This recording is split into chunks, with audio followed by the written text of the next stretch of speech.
Appointment की services यानी selections, ये सिलेक्शन बहुत लंबा समय लेती रही है। आज से नहीं, पिछले कई वर्षों से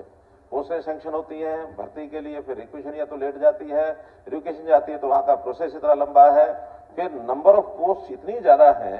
यानी अगर ग्रुप सी की मैं कहूं तो हजारों पोस्ट, नंबर ऑफ पोस्ट तो लगा, यानी कैटेगरी ऑफ पोस्ट इतनी लंबी है। तो प्रावधान अगर ये रखा जाए कि हर कैटेगरी के लिए अलग से एग्जाम होगा,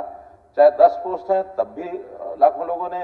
अप्लाई करना है, और चाहे 500 है तब भी करेंगे, 5000 है तब भी लाखों करेंगे। उसी में से एक रास्ता ही निकाला कि हम थोड़ा इसको स्पीड अप करें, तो नई पॉलिसी हमने बनाई है। उस नई पॉलिसी के दो पहलू हैं। पहला पहलू यह है कि ग्रुप डी जैसे हमने किया है कि पूरी ग्रुप डी की अलग अलग पोस्टें, उनका एक कैडर बना दिया जाए, और एक कैडर बनाने के बाद फिर ग्रुप डी में मान लो कोई एक डिपार्टमेंट में जाता है, दूसरे में जाता है, मानो पीएन है तो पीएन यहां भी वही काम करेगा, वहां भी वही करेगा। और हम उसको सुविधा ये भी दे रहे हैं कि अगर एक समय के बाद वो अपने डिपार्टमेंट को बदलना भी चाहे,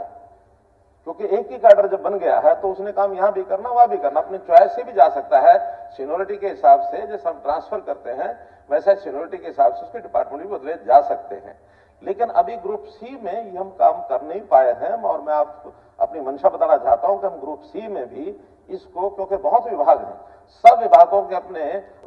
वो बने हुए हैं सर्विस रूल्स, तो सर्विस रूल्स में छोटे छोटे अंतर को डाल करके, और एक भर्ती संभव होती नहीं थी, इसी में से ये चीजें आगे ग्रुप सी में एक जो हमने कार्यक्रम शुरू किया उसके अंदर कुछ सुविधा कर ली है, लेकिन कुछ और आगे चलकर करेंगे ताकि इस समस्या का हल निकाला जा सके। जैसे अभी ग्रुप सी में हमने सारे जितने भी प्रकार की रिक्वेशन थी लगभग 35,000 के आसपास, उन सब का एक ही जो एडवर्टाइजमेंट की उसके अंदर जो कुल एप्लीकेशन आई है 11,22,000 लोगों ने अप्लाई किया है,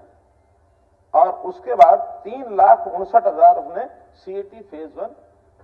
क्वालिफाई किया है। अब 3,59,000 के बदले में भी 501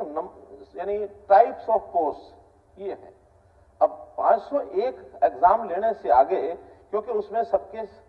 रूल्स, सर्विस रूल्स अलग अलग होने के कारण से उनको अलग अलग एग्जाम लेने की प्रक्रिया चालू कर सकते हैं, लेकिन अगेन 3,59,000 को अगर वो करेंगे तो वो सालों साल लगते हैं। फिर उसके ये आया कि समान क्वालिफिकेशन होने के नाते जो जो ग्रुपिंग की जा सकती है उनका ग्रुप बनाया जाए। तो जैसे आपने ठीक कहा कि ये 64 ग्रुप ऐसे बने हैं, और इन ग्रुप्स के एक ग्रुप का एक बार एग्जाम, आपने तो ये कहा कि 64 ग्रुप का इकट्ठा एग्जाम लिया जा रहा है, इकट्ठा नहीं लिया जा रहा, 64 एग्जाम होंगे एक एक ग्रुप के नाते जिनकी क्वालिफिकेशन सेम है। मानो किसी की डिप्लोमा इन इंजीनियर है तो डिप्लोमा इंजीनियर वो सब इकट्ठे होंगे सर्विस रूल के हिसाब से। ये अलग बात है कि उसमें पहले एग्जाम हमने वो, यानी हमारी जो कमीशन है उन्होंने तय किया कि जिनमें संख्या ज्यादा है, वो 56 और 57 दो ग्रुप ऐसे थे जिनमें संख्या ज्यादा थी, ताकि उनके एग्जाम पहले ले जाए, बाकी कम संख्या रह जाएगी, उस हिसाब से चलेंगे। तो उसके अंदर एक रिपीटिशन ऑफ क्वेश्चन का विषय आया है अलग से, वो चूंकि सब जुडिस है, इसके ऊपर मैं टिप्पणी नहीं करूंगा, कोर्ट में गया हुआ, कोर्ट जैसा फैसला करेगा उसके ऊपर हम निर्णय कमीशन ले लेगा। इसी प्रकार से जो और क्वेश्चन तो इसमें ज्यादा नहीं है, 4 गुणा का एक विषय आया है।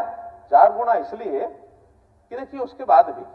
पोस्टें कहीं कम है कहीं ज्यादा है,